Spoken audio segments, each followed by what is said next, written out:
Forest move clear of Luton, and Ipswich are back in the big time.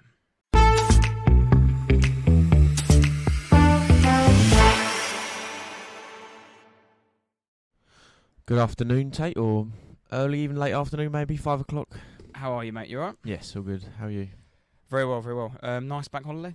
Yes, yeah, very nice. Obviously, returned home after spent a few days in Portugal, haven't you? Yep, in wonderful Algarve, but yeah, come back and it's chucking it down. So if you can hear it on the mics, then we're sorry, but yeah, no, the weather's not great here, is it? Yeah, I said to you before, you got a little bit of a nice little tan. Yeah, got a bit of sun on me. It has not stopped raining today, and it's literally horrific out there. Yeah, but it's cold as well. We're back. It's always a nice time though in Portugal, isn't it? It's nice, Yeah, it's nice good. little place, and it's good. Pretty chilled. You get all sorts there. It's a nice crowd, and yeah, it's good. I mean, I'll talk about the crowd that we took our journey with later on, but yes, that's beautiful. Perfect. Right. So this afternoon or this evening's pod, we're going to chat a little bit about Spurs and their week. Chelsea, their big improvement in the last couple of games. And then part two about Forest and Luton relegation teams, and the two teams that will be in the Premier League next season, Ipswich and Leicester, that we will be talking about quite a bit next year. So especially Ipswich, we've got a few connections down there. So yeah, and I look forward to this one. But as always, the teaser. Now, bear with me if I muck up how I'm about to say this, because it's quite a long-winded one. But there have been 5 teams to earn consecutive promotions from the third tier to the Premier League after Ipswich sealed their return back to the Premier League on Saturday. Prior to this weekend, Southampton in the 2011-12 season were the last team to do so. Can you name 5 players from their championship squad? Oh, I didn't think. I thought, because I've seen this. We put it on your story. Yeah. That's why I suppose that's why you didn't use that question. But all right, 5 players from that squad that got promoted. Yeah. Okay. Yeah. But let's start with Spurs Chelsea. Obviously, since we've recorded, they played not Liverpool. Well, they did play Liverpool, sorry, but they played Chelsea on the Thursday. Was it 2-0 in the end, wasn't it? 2-0. Yep. 2-0. Bit of a drab performance, to be honest. Yeah, it was. I said it here, but it was fairly even. I thought, but both sides were pretty poor. Like in terms of us going forward, we obviously you can talk about us all night, but yeah, I thought it was fairly even. Then we just conceded again, more sloppy goals from set pieces. Yeah, it was a frustrating watch. Well, not I'm neutral, but frustrating to just you didn't really do anything. It was even until we gave a real sloppy goal. Was it Trevor Chalobah? Chalobah scored the header from a Gallagher free kick. Yeah, but it's just 2 sloppy goals, like you said, and the rebound from Cole Palmer's free kick that Jackson headed in, and you've got 2 players on the line just looking at each other. Just sort of sums up the week that you've had. You've had so far, and then obviously yesterday. Did you expect anything else, or were you hoping for a bounce back from the North London Derby? Or no, I thought I do. Like you look this week, I said this could happen. I thought it'd be worse. To be honest. I thought we'd get absolutely destroyed by Arsenal in terms of score, and even heavy at Chelsea, and we sort of salvaged it slightly yesterday. But yeah, if we lose those games individually, that is what it is. That's nothing new. But yeah, it's just always a shame. Stamford Bridge, 20 years and counting for some people that I know. So yeah, this is not a surprise we lost, but yeah, just the manner of the week of how we are conceding goals at the minute is poor, and yeah, it's just sloppy football really. What do you think? Do you think anything's changed from the start of the season, or where did the sort of slide? Because Newcastle for me sort of came off the back of like nothing, just out of nowhere. You got blew away. Yeah. Because top 4 was still pretty 50-50 basically, and then Newcastle blew you away, and ever since then it's just not really.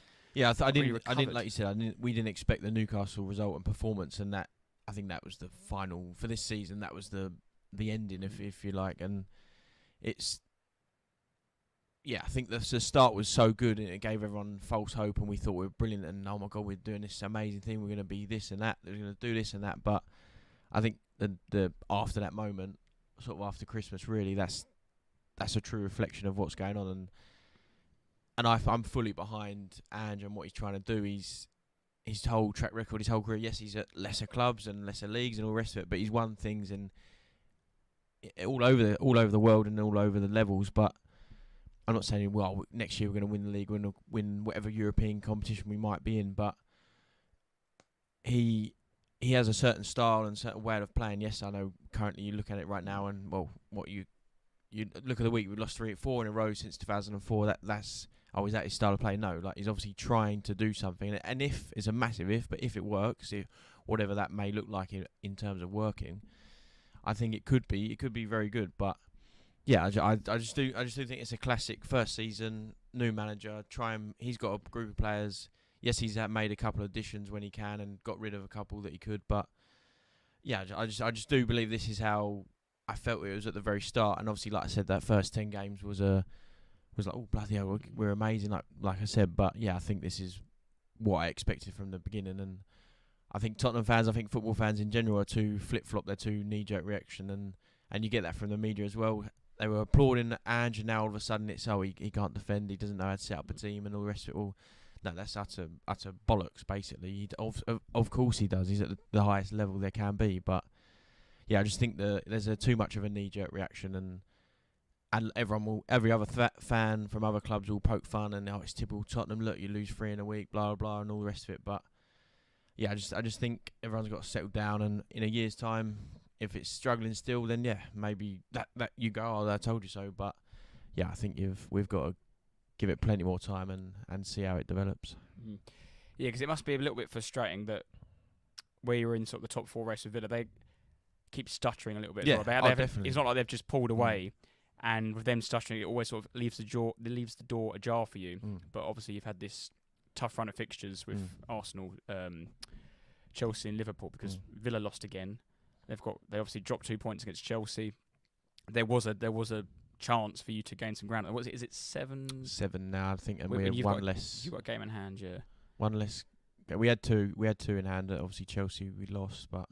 But like you said earlier, it is an improvement on last season. And yes, although admittedly not much, it's not difficult to be more pleasing on the eye than under Mourinho or Conte. But I think you do have to remember, and other fans, like you said, everyone's there to poke fun at each other, but.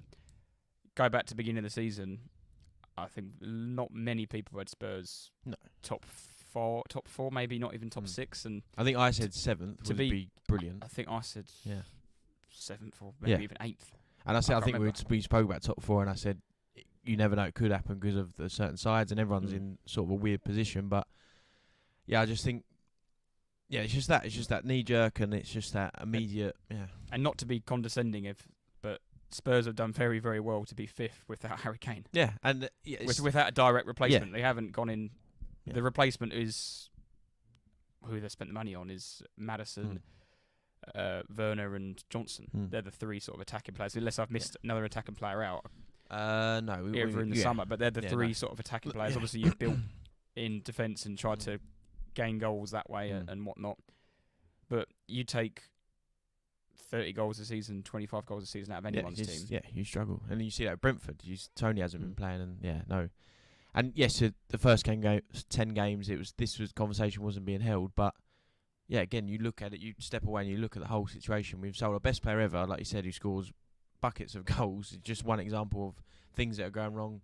Injuries have happened, players' forms have clearly dipped. There's decisions that you don't get. There's a list of whole things that happen, and Ange talks about it all the time, and I think he talks very well. But yeah, I just think we've got to be patient, and it doesn't always click. Arteta he had a shocking squad. He inherited a terrible squad, but he also had some terrible results. And you personally may not have wanted him gone, but there was plenty of reports and Arsenal fans, Arteta out, and that's the problem. Is that it's that initial here and now feels awful, and it must be terrible we're losing, but.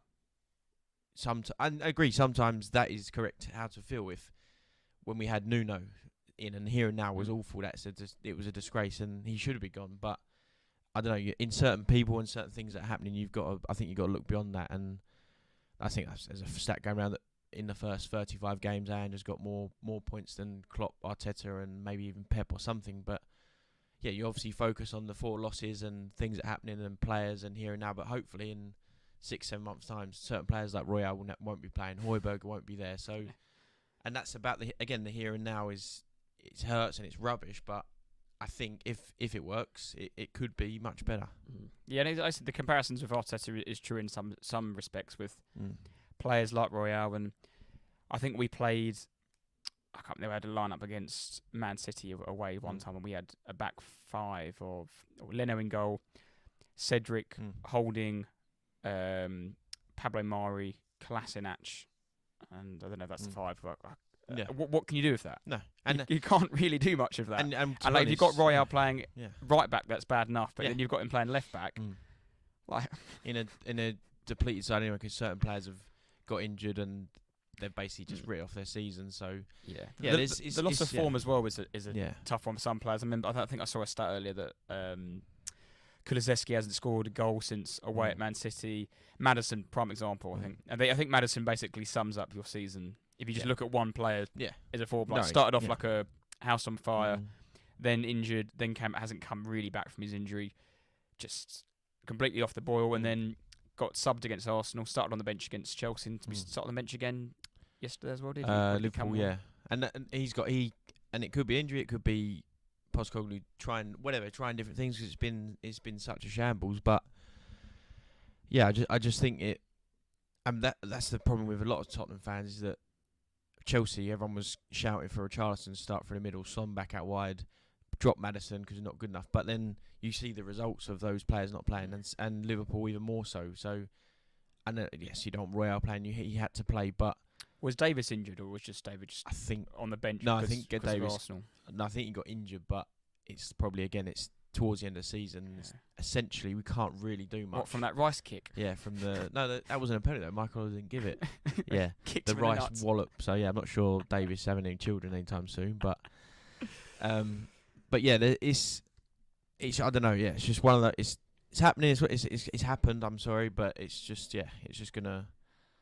I hope that in a few months' time, you start to see certain things, and Postecoglou, I think we'll be much better. And it's quite cliche, I think, because I think as they're saying, so you build your team from the back, and you need to be sort of. And that, remember, Arteta, the first thing he did was get rid of the goalkeeper and start signing defenders. There was a joke, we had like 8 centre halves at one stage because half of them were shit, and the other ones were the ones he was trying to bring in. And the Spurs have only kept two clean sheets in the last 26 games, and it was a bit like Arsenal last year when they kept conceding. And I actually said it about this year with Ipswich. I wasn't sure if they get promoted because they just kept conceding goals, and where you've lost Harry Kane, and if you're conceding 24 goals in the last 26 games, whatever that is, you have to score 2. It's such simple maths, but it might sound too simple, but you've got to score 2 goals every game. Yeah, and we haven't got that man doing it. When you've lost Harry Kane, you're then and like we said before, if Son's not on it, he contributes nothing. He's either like 10 out of 10 or like.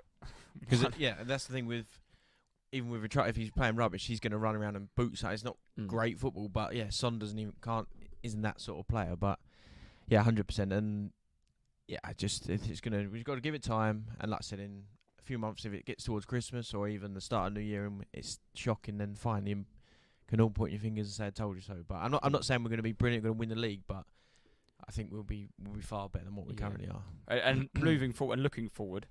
I don't think Spurs could ask for 3 easier games the next end of the season. Obviously, Burnley at home, Burnley away awful, Burnley at home awful. The outstanding record against Man City at home. I just hope we don't. Who've never in the Premier League never scored a goal there. Have they even got a point there? I don't know. I don't think so. No, we'll see. And then obviously Sheffield United. Yeah. Can you make them concede 110 goals? And maybe that is a nice end to the season. I don't know, but it's I think I said it last week. But I think we stumbled to 5th. Hopefully we win 2 of our last 3 at least, and we do finish 5th. We should, and we. Yeah, I think 5th. That's fair. I think 5th's way within your grasp. I was looking at the table here quickly. Villa 67. Spurs 60, Newcastle 56. So you'd really have to fuck it up a bit. There's a 4 point. You've got a 4 point gap. You beat the 2 worst teams in the league. You have to. You're there. But not changing the subject, but to Chelsea, who have been, I don't even know how to describe Chelsea's season. It's been weird. But their last 3 games, obviously 2-0 down at Villa to get back to 2-2, and then disallowed goal in the last minute. Win 2-0 at Spurs and then thump West Ham 5-0. I didn't expect that. I didn't expect them to thump West Ham like that. And No. West Ham looked appalling. I watched the highlights back today and was like... Yeah. I was obviously It could have away been like watching it, I couldn't- 7-3 and Bowen hit the Yeah. bar 3 times. Yeah. But then again, that's the same sort of similar comment earlier. But here and now, Chelsea's week's been brilliant, and they're obviously all happy again. And they won. They beat Tottenham and West Ham both at home. And great week for Chelsea. But they haven't forgotten. But the whole season as a whole thing has been, like we said, it's just been a total mess. And they wanted Pochettino out at some stage. Their players are crap, and now they're good again. So, yeah, it's that same mentality and the same opinions, and it sort of keeps resurfacing. But yeah, of course, their week has been far better. And that's the thing with Chelsea. I find them a really weird team. So I've got their next 3 games up, the last 3 games of the season. Forest away, which I actually think they'll lose that. I fancy Forest at home. Because they got the win, which we'll get onto. But I really fancy them to win that, because this is basically the same position they were in last year when Arsenal knew the title was done, and we went there and it just shit. But Forest really wanted it, and they won 1-0. Brighton away. Brighton are on the holidays, but Brighton also can turn up like they did yesterday and beat Aston Villa, and deservedly beat them. Yeah, they got goal disallowed. Obviously, they missed the penalty, but scored the rebound. They had chance after chance, and then Bournemouth at home. You'd expect them to go out in front of the fans, sunny May day, nothing to play for. Then they are good players there. They just played really badly. Like, they don't have they have some good quality players in there, but they just haven't gelled. So it's interesting. So maybe they've got an outside chance of European football, because I think 7th is position. And they're now level in points of United heading into the Monday night game tonight. 9, so they can get Chelsea can finish on 63. Yeah. Yeah. But 7th is Conference League. Yeah. Oh, they're there already. Okay. Yeah. Sorry. It depends on United, but yeah. No, it's definitely obviously between those 3. West Ham have definitely messed it all up, but yeah, and possibly, who knows? But like you said, you don't know I mean, Chelsea don't know who's going to turn up, so yeah. And Newcastle play Man United.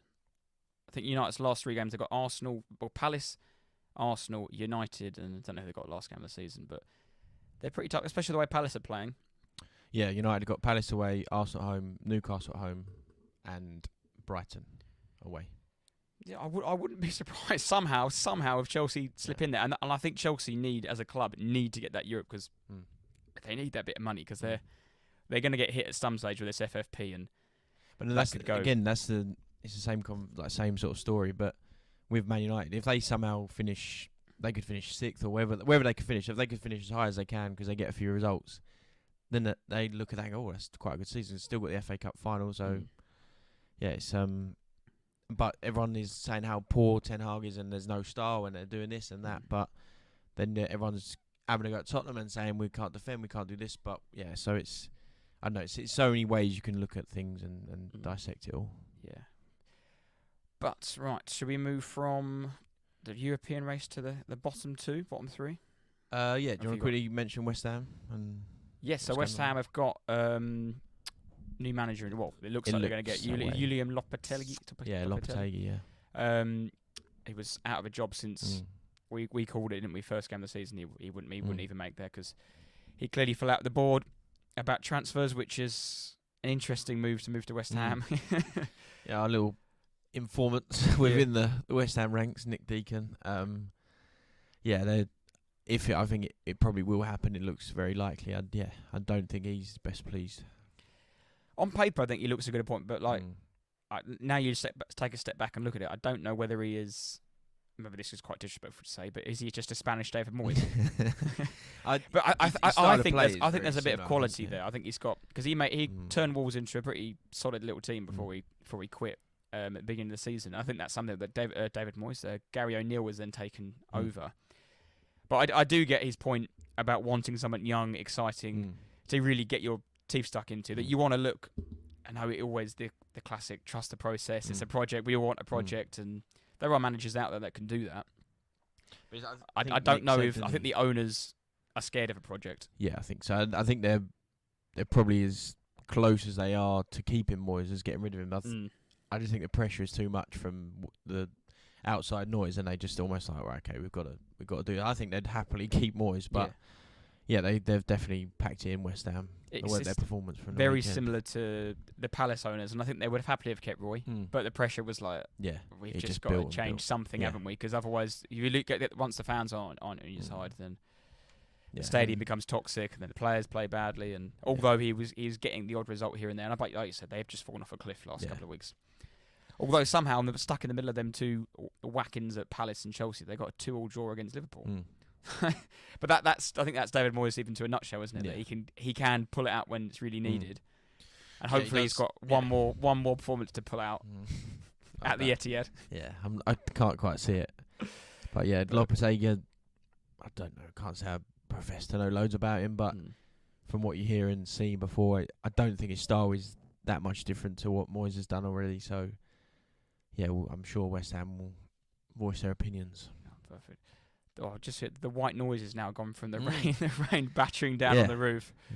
But let's look at Forest and Luton, and I think it's been a bad few weeks for Luton. They've just run out of gas. We've said it enough times on here, and I think their quality or lack of is sort of they're running through now. As in they're non-stop. Their effort and their work rate is great compared to the two below them, and Burnley showed a little bit more, but if you compare them to Sheffield United, 100%. That's Luton have got everything Sheffield United don't, but Luton clearly lack that bit of quality, that cliche and bit cringy, but that Premier League quality they don't have it. Yes, they got Barkley's a good player, but they've won 1 in 15, and that one win Bournemouth at home. So, and in that run they lost 3-1 at home to Sheffield United. Like I said, a fabulous story, but this is a nice game.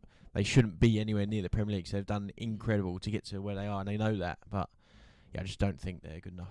The thing with Luton, you look at their home games and you just think they're the ones they should win. Yeah. They need Sheffield United at home, lose 3-1 there is horrific. And Sheffield United are just purely on goals conceded are the worst team to ever play in the Premier League. And you can't lose 3-1 at home and think, we deserve to stay up. You just don't. They got whacked to Brentford at home. And Everton, they drew obviously on Friday night. They're 3 games that you have. I think Forest win them 3 games at home. They win big home games, so they're not easy to play against at their ground. No, and Luton have huffed and puffed and have done brilliantly against against the best teams, but just never done enough. And I think you knew that Luton needed to win that game on Friday because it was quite telling. It was 1-1 in the 92nd minute, and their goalkeeper came up for a corner. You'd never think that, but they're drawing but they need to gamble and try to get the 3 points because you saw. I think most people thought Forest would go to Sheffield United and win that, and won it. Although they had a lot of chances, Sheffield United, but they're just crap, aren't they? Yeah, no, and just for Forest to score 3 goals, 2 outstanding goals from my mate Cho 14, Caltech 10. I haven't actually seen it, but they're good goals. Really good goals. He should have got a third. He hit the outside the post. It could have been his second goal. Picture 14 Hudson-Odoi, just picture Henri on the back. Did he cut in? On the left hand side, gets the ball, little shimmy, and then whips it in the corner. Nice. And he literally did that 5 minutes earlier, but hit the outside the post. And the defender, what is he doing, letting him do exactly the same thing again? 2 lovely goals from Caltech. Luton have got West Ham away and Fulham at home. Forest have got Chelsea at home and Burnley away last day. I think Forest because get one win out of 2, I reckon, at least. Yeah, and as it stands, Forest on 29 points and Luton 26, but a plus 11 goal difference in Forest's favour. Oh, wow, I didn't even look at that myself. But Forest got rid of, or Clattenburg's gone, hasn't he? Did he leave? I didn't. Sorry, it was away. Did he? But what was that whole thing about? Forest are just a mess in general. What a mess. Like you said, they have everything that Luton aren't about, but they have the one thing that they sort of need, and Forest have had a complete scattergun approach of transfers. They've signed 1,000 players of all qualities and random players, whether you've played for Olympiacos or you've played for whoever. At one stage, I think they had an Atletico Madrid player. They had what's his name? Your old crappy right back. Aurier. Nuno Tavares played for Arsenal. It was absolutely Matt Turner, and then Chris Wood, and then they had the Argentinian World Cup. And they'll barely survive. I know. Absolutely. You see the penalty he gave away? No, I've not seen nothing. Because I didn't realise. I realised a while back he was the one that scored the penalty. Yeah. He's shit. No, I've not seen it. He scored the winning Europa League penalty as well last season. He played for Seville. Yeah. It's crap. Yeah. But yeah, like you said, they've that scattergun and they've barely just survived. It obviously shows you how difficult it is, and we'll move on to Ipswich and stuff. But I hope it's in a different story for them. But yeah, it's I think Forest stay up, Luton, Burnley, and Sheffield United. No, I agree with you. And I think that will probably be the three. Oh, because everyone thought Burnley were going to step, didn't they? At the beginning of the prediction, we had two of the three. I think we both said Sheffield United and. Actually, I think I had Forest, Sheffield United, and Luton, but I didn't think Forest would be this close to going down. To be honest. But yeah, going back to what you said, that this weekend, Leicester. I think did Leicester get promoted on Monday night? I can't remember. Or did they win the league on Monday? I think they won the league. They'd already been promoted a week, and then they won the league. Champions the other night. Yeah. And then Ipswich secured their staggering run back to the Premier League. 22 years they've had to wait, following a 2-0 win at home to Huddersfield. Jumping from League One to the Premier League in consecutive seasons is absolutely nuts. And like we touched on at the beginning of the show, only 5 teams have ever done it. Where I've been in a privileged position being an Arsenal fan and never... We all have quote unquote hard times, but never had to go down to the depths of League One. I can't actually comprehend how that must feel from being League One to Premier League in under 2 years. Like, it's been 2 seasons, but like in terms of time, that's ridiculous. It's nuts. Like, I think I saw. Well, we started this, and now they're going to be a Premier League side. I saw a stat somewhere, and Forest Green and Ipswich were in the same league last season. And one is now in Forest Green are now in the National League, and Ipswich are in the Premier League, and that's how quickly it can all time goes. And the player that missed the penalty in the Championship playoff final for Coventry now plays in the National League. It's like it's weird how it just goes. Football can change like that, but Ipswich have just done remarkably. Like we've had 2 Ipswich fans on the pod, in Andy and JJ, and they had high hopes for the season, but their main aim was staying up. And I think we had a prediction. I think I might have said 7th, you said 8th, and he said 9th. It's just, he wanted just to stay up. And how they've gone on a run. I've got the table in front of me, and they've only lost 6 games this season. Like Leicester have lost 11, and they've got 96 points. One off. I know Leicester lost took the foot off the gas on the last game of the season, but 96 points is absolutely 1 point below Leicester City, who have players like Dennis Pratt on their bench, who cost like 10, 15 mil. And Harry Winks played a Champions League final, and Jamie Vardy, who's a very experienced player, Golden Boot winner. The squad don't compare, and that's. I think I'm sure Ipswich are well aware of what's going on, but their whole squad is a worry, I think, and that is. I'm not they need to do what Forest done, but it's almost like how the hell we've got to be incredibly lucky, and we've got to somehow come together. But they've got like Massimo Luongo, who came through Tottenham and never played for us, and then basically played League One, League Football for his whole career. And they've got who's there, Morsey? He's been Morsey and McKenna. But they've got certain players that just League One players still, and like you said, they've 1 season in Championship and they're now in the Prem, and they've somehow that must be obviously exciting as anything, but it must be so difficult. Because they really needed someone in January to sort of push them on to try and fight for promotion. And they got Kiefer Moore on loan. But they also they signed a bloke from Wimbledon for £1 million, a striker. And that was the sort of finance they had. And now they've just been given whatever it kind of increases every year. Was it £250 million now to get promoted? Like, they're going to be financially in a really good position. But like I said, they're going to have to get some sort of the old classic Premier League experience. Yeah, they do. And it's because you look at what's happened at Sheffield United this season. They don't want that. Although being in the Premier League is fantastic, and for the first time in 22 years, you don't want to be the whipping boys and see the 100 goals and be a laughing stock. But I don't think they will, because I think they'll come up with a bit of the Luton Town mentality sort of thing. Like they're clearly a good manager. They're very, very good manager there, and hopefully they can hold their own a little bit.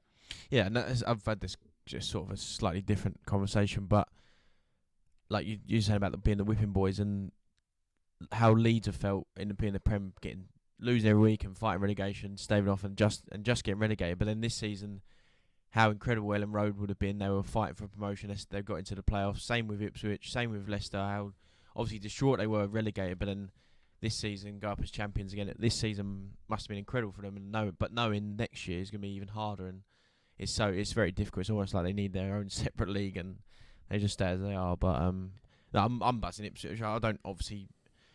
I probably have maybe a soft spot, but yeah, obviously until next year when they beat us twice. But no, I'd much rather they're in the league than a Huddersfield or a Burnley or a whoever else is. Do you know what I mean? Those Blackpools, like just rubbish teams, and Ipswich are set up, and they should be a great stadium, solid Premier League side. Yeah. What will be interesting for the fans, or a thing to get used to, maybe, I don't know start again. The correct term I'm looking for. But obviously having back-to-back promotions, they've pretty much won every single week for the last 2 seasons. That's not going to happen next season. And that's what I'm saying. They have to get used to playing maybe slightly different football. I don't know how it's going to work, but it's a complete change. Obviously you'll be really excited after a while, but there's being, like, I think Burnley were the sort of example I'm sort of looking for.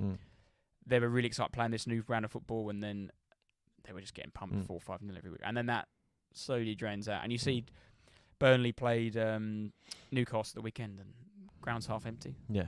3-0 down at half time, and people are just like, let's go back to the Championship. And you don't want all this good work and the good feel good factor to not be there. Yeah, and that's what I'm sort of trying to get at. And it's like you go down to the Championship, you want to win, and you want to win every week, but then almost you get promoted. It's sort of like a little poison chalice. Like, is it actually worth it? And do you know what I mean, you can't do really well and then just finish just outside the playoffs every season. Yeah, it must be very, very difficult to watch. But absolutely buzzing for them. So it was. Yeah. I thought they'd do it because it was Leeds. What Leeds have done? Yeah, they were like we've both had it ourselves. Oh, Spurs bottled it, Arsenal bottled it, this Black bottled. What the hell they have done? They have literally just frozen on the spot, and like the playoffs now is interesting. So it's Leeds versus Norwich and Southampton, West Brom. I would love Norwich to go up. Yeah, I would. Because I don't think. Correct me if I'm wrong. Like, people reply back to this or whatever. I don't think there's ever been an Ipswich Norwich game in the Premier League. Yeah, I don't know. Not sure. I don't know. Maybe not in my lifetime. Not in really my life. Because early 2000s. I don't think so. I don't know. When were Norwich first in the Premier League? Because I remember that the first time I remember them being promoted was 2005. I'll have a quick Google whilst we're. Because that would be absolutely like that's a proper derby in the Premier League with all the lights on it and all the press following it. But yeah, Ipswich last were in the Premier League 2002, and then I remember Norwich being promoted in 2005. But I can't remember if that was the first time they were in the Prem. I got a feeling they've been in the top flight beforehand, but maybe that was the old First Division. Sorry, I'm trying to. Hey, have a look when Norwich were first in the Premier League. Should be. There you go. Hang on. Because I remember their team like Darren Huckabee, and that was when Delia came on the old pitch. League 2, FA Cup, League Cup. Because Ipswich back in the early 2000s, they remember that Premier League in the 90s. Who Norwich? Yeah, Norwich. No, like Norwich v Ipswich. 92, 93. 93, 94, but then since then, no. So 90. Yeah, but none in your lifetime then, yeah. Yeah, 94, 95 season was the last time in the Prem. Yeah. Yeah, no, but like you said, yeah. To have that game in the top flight, and so I love everyone loves a neutral derby to watch, and the derby I always miss is Newcastle Sunderland when that was like an even affair when they were both pretty crap. But that's what I'm saying about like the Ipswich are coming up, and Sunderland. I know you can't, but Sunderland should be back. But I wouldn't mind Portsmouth being in there and that sort of thing. But definitely it's good. Hopefully Norwich can get up, and the East Anglian derby will be decent. Yeah, and it's a new team for 20 years. I'm a bit bored of the Southamptons, the West Broms, the Huddersfields. They've been up a couple of times, and Burnley, and Sheffield United. Just go away. Yeah. I want a team like Blackburn up again. They're a proper Premier team. Blackburn. Yeah. And they almost got relegated this year, didn't they? So that was a great little last day down there. It annoyed me because obviously I watched the Arsenal game, so I took no interest what was going on until after the game. So as soon as we finished, I switched it over. It was like they saw the celebrations and then sort of got relegated. You had a bit of a kerfuffle, didn't you, trying to get that game on? Oh God, yeah. It's not your loser of the weekend. No. I've changed my loser of the week, but yeah, bloody hell. I won't go too much into it because it was a bit of a faff. But the Saturday, the particular pub on the marina in Villamora. Yeah, it was. Yeah, you go like all these pubs are in Europe, and you go Spain or wherever you go, Portugal, and they have a million TVs, and they all got dodgy sticks, and you can put anything on telly. You could be watching a chase, you could be watching Countdown, you could be watching Arsenal. It doesn't matter. But this particular person that was running this pub at the time, it was just we asked him to put the Ipswich game on, and it was like we just shot his daughter or something. It was awful. It was just he was like, he was Irish, and he I'm not going to do the accent, but he put the Leeds game on the telly. He was like, "Is that the game, boys?" And we're like, "No, Ipswich, mate." You're like, we saw it. We saw him flicking through the channels, and we said, "Oh, it's 301." He was like, "No, it's different out here. It's not 301. Like, this is the game." I was like, "No, that's definitely Leeds. Like, you just had Ipswich on the telly, and it's just." But eventually got it on. It was good to watch, but yeah, it was. Won't be going there again. Right, should we move on to prediction, winner and loser? Yes. Do you want to pick a team for the prediction? Yeah. As I had an absolute shocker. Or is it the West Ham game? Yeah, West Ham. You were actually quite close at some stage when it was 4-2. I had 4-2, but yeah. No, I normally could, get the score, but not. Bowen could have got a couple. Yeah. I don't know why I fancied West Ham to get a result there, but yeah. When I looked at my phone, it was 5-0. I was like, oh my god. About the Forest Chelsea game at 5:30 on Saturday. I know we normally do 3 o'clocks, but Saturday night and the lights at the Forest ground. You go first. I've got 2 scores in my head, and whatever one you say, I'll say the other one. I'm gonna go 2-2. 2-2. Yeah. Right. So I've got both options still in my head. Is it going to be 2-1 or 1-0? Can Forest keep a clean sheet with the in-form Nick Jackson? We haven't actually mentioned him, but the podcast's got a title. He's got 12 goals now. Although he's a goal scorer, he seems to score all his goals in like clumps. Like how he got that. The worst hat-trick ever against you lot. Yeah. I'm going to go Forest 2, Chelsea 1. 2-1. Cho and Chris Wood finally going to get Stuart Woods back. Yeah, I think Chelsea have still got something to play for, and they've got some very good players. But 5:30, that'd be good. That good. Yeah. Right, winner and loser. I'll go first. There were so many winners I think we could have picked this week. I've made a quick little shortlist. Could have been Real Madrid secured number whatever trophy. Luka Modric won another whatever he's won. Jude Bellingham scored again in a 3-0 win and won his first La Liga. PSV won the league yesterday finally after they've only lost 1 game all season, and I saw a few friends I know out there having wild celebrations. I've been there before, and it really great celebrations. It annoyed me that I saw Thog down there. Oh no! He was at PSV. I was like, that's my club. Thog down. Bromley's captain and all that good stuff. But for me, it could have been even Ipswich, but for me, I've gone at Kieran McKenna. Nice. After leaving his role as Manchester United first-team coach, take over at Ipswich with the club at 12th in League One. He's guided them back-to-back promotions, with the team earning more than 90 points in each campaign and scoring 193 goals in the process, which is pretty nuts. Very good. And now the 37-year-old, so there's going to be Premier League players older than him next season, has the chance to test himself and his players in the promised land for the first time since 2002. So yeah, well done, Kieran McKenna. Nice. I've actually, like you said, you mentioned them, but I've gone for Bromley FC. First time in their history they've got to the Football League. They beat Solihull Moors on Sunday 4-3 on penalties after the 2-2 draw at Wembley. They were founded in 1892, and they've, like I said, they've been all over the non-league pyramid and played in all sorts of levels of football, and gained promotion yesterday, first time in the Football League in their history. So yeah, Bromley FC. And their captain, that was class, wasn't it? What was that? I just knew they got promoted. What was that about? So I don't know where it came from, but he's the captain, and he had taken the winning penalty, and he put on a EFL captain's armband before taking the penalty. Weird. Smiling at the goalkeeper, like doing the odd eyebrows, and was like, he basically knew like this is my moment. Strolled up, sent the kid the wrong way, smashed it in the top corner, winning penalty. It was just like sick. Yeah, that's some big balls there. But yeah, Bromley, winner of the week. Well done. My loser, and complete contrast to Ipswich Town, a team that is in disarray. After 10 games, Birmingham City sat in 5th following a lovely 3-1 win against local rivals West Brom in front of their largest crowd since COVID. They spent a lot of money doing up the stadium and getting new seats because it was just a complete, pardon the swearing, but shithole St Andrews was. And it looked like they were promising. I forgot the manager's name. I didn't write it down. John Eustace. Yeah, who was doing well, had him in 5th.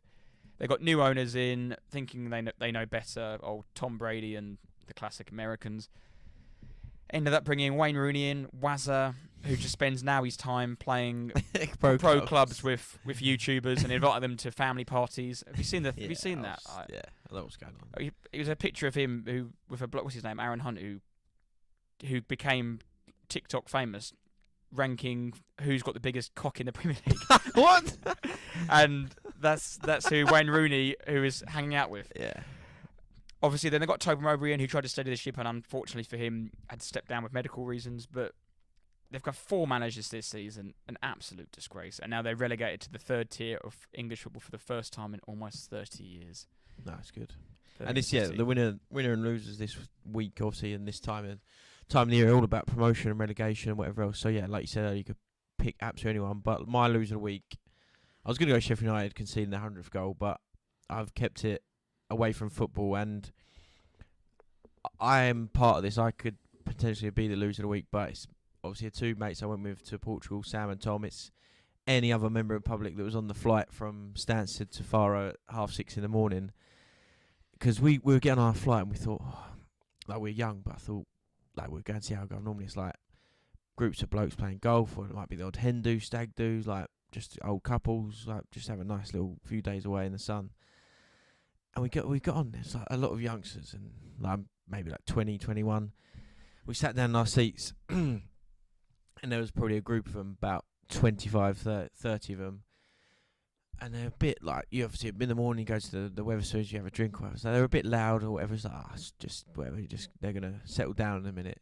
And then one of them got a speaker out, and some of the things they were coming out with were awful. But they were playing music, they were shouting, screaming, swearing, throwing drinks everywhere. Sam got a drink dropped on his back and all down his top when he was asleep. And they were directly behind us. It was just carnage. It was absolute carnage. And I hate to sound like an old horrible man, but this particular girl was 2 rows behind. Some of the things she was coming out of. If that's your daughter out there, if you're listening, that's shocking behaviour. But yeah, we later found out there was a drum and bass festival in about 45 minutes from Faro that they're all going to, and yeah, it was a disaster. So yeah, I'm possibly losing a week, or any other member of the public that was on that flight. From Stansted to Faro at 6:30. Yeah, no, I did see the videos on your story. It's awful. Yeah, we'll put some which maybe. Were quite outrageous. Awful. Followed by a picture of your lovely toots. got to keep the engagement up. But no, yeah, it did look pretty horrific. Yeah, I just couldn't believe it. Absolutely couldn't believe it. Right.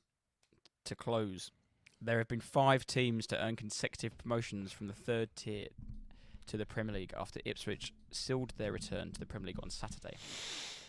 Prior to this weekend, Southampton in the 2011-12 season were the last team to do so. Can you name 5 players from their championship squad? Jose Font. Yes. Luke Shaw. So, I'll give you half point for Luke Shaw. Is he on loan somewhere? He played, but he only played in the cup games. He didn't make an appearance in the championship. Yeah. Oh, he was obviously. Yeah. No, sorry. No, Luke Shaw. Yeah, sorry, that's the one other player. Yeah. Oh, okay. Yeah.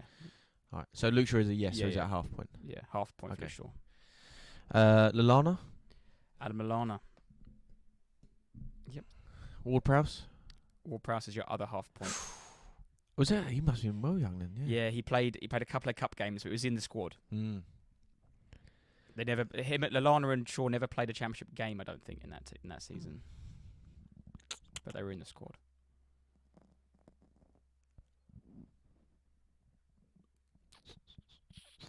Nathaniel Klein? No.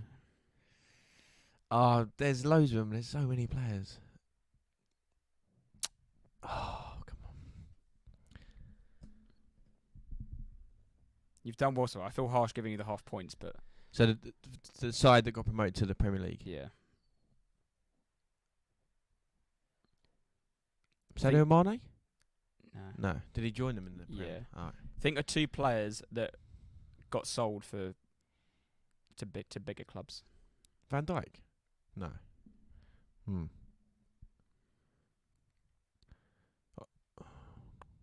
Oxlade-Chamberlain. No.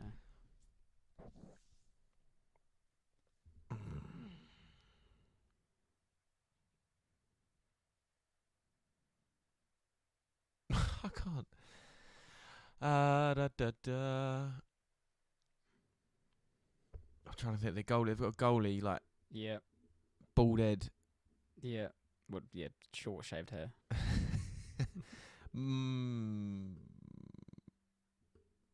Not Boris Mayo. It's not him. But I had his name then.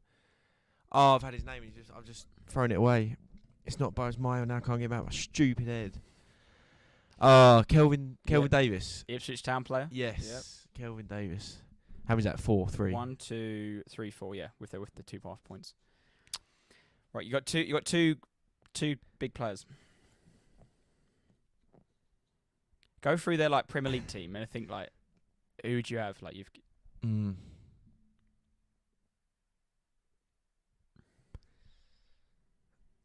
Because there's always that thing that gets posted at like Southampton's team if they didn't all yeah. But I don't know if they're like Van Dijk joined after and all the rest of it. Because Wanyama, he would have joined after. Yeah, who partnered him? I don't know. Who is Banyama's partner? Schneiderlin. Oh, he got promoted, did he? Yeah. Morgan Schneiderlin. I'm stuffed after that. I couldn't name anything. England striker. Charlie Austin. No, they signed him in the Prem. England striker. Oh, Ricky Lambert. Ricky Lambert. Oh, of course, yeah. Ricky Lambert. And there's two. Yeah, and I've got the whole squad here, but I highlighted ones that I thought you might get. Billy Sharp. Jason Punchin. Yeah. Maybe could have got him. Jack Stevens. Do you remember old Steve DeRidder? I do, yeah. I would never have Yeah, said him. Sounds like one of the like Danny pro clubs, Fox, the left back, the double sleeves. Probably, yeah. I recognise the name. Jack Cork. Yeah. And the only other one, which you wouldn't have got, but interesting, he was in that squad. He was the Argentine from you lot on loan. Ego Falcao. Oh, Falcao, yeah. Yeah, I think he played one game. Yeah. That's a good squad. That's maybe future guest for the pod. Yeah, so let's say I've got the whole squad down there. But yeah, James Ward-Prowse, he must have been 16 or something. Same as I think Luke Shaw probably was like 15. Yeah. Bloody hell, yeah. But yeah, no, they both played in the squad, but didn't make a championship appearance. But yeah, Kelvin Davis, Morgan Schneiderlin, Jose Font, Ricky Lambert, Adam Lallana. There are your 5. And then you've got. Yeah, the goalie, I had Boris Mayo because they're both that short. Yeah, nice. Good question. Well done. Right, that brings a close to another episode. Yep. We'll see you all again next week. Is it Champions League semi-final this midweek, isn't it? Pass. And I don't know if there's any Premier League games this midweek, but yeah, this season. It's United tonight. Yeah, no, United Palace, that would be a tough game. Well, Maguire's out, so I don't think they've got any defenders. No. Which will be interesting because somehow they'll probably still somehow get a result against us at Old Trafford. I can't see it. Very nervous. We've won there in 2006 and 2020 with no fans, and that's it. Yeah. Oh, I saw a really interesting stat to end the podcast on. So on the talk of Ipswich Town, and we text each other about this stat all the time, and there's that stat, isn't there, going around that Man United have never lost a home game at which they've been winning at Old Trafford at half time. The last team to do so, Ipswich. Was it? In whenever it was, 1567, I don't know. I think it was 1984 or something like that. Yeah, that is a ridiculous, like just a weird anomaly that just has never changed. Yeah, very weird. Put a bet on 2-1 Ipswich at Old Trafford. United to score first. You never know. But again, yeah, thank you all for listening, and I hope you enjoyed episode 95. Bloody hell. Right, only 2 more left to the season finishes. Yep. Squeaky bum time. Right, again, thank you all, and stay loyal. Stay loyal.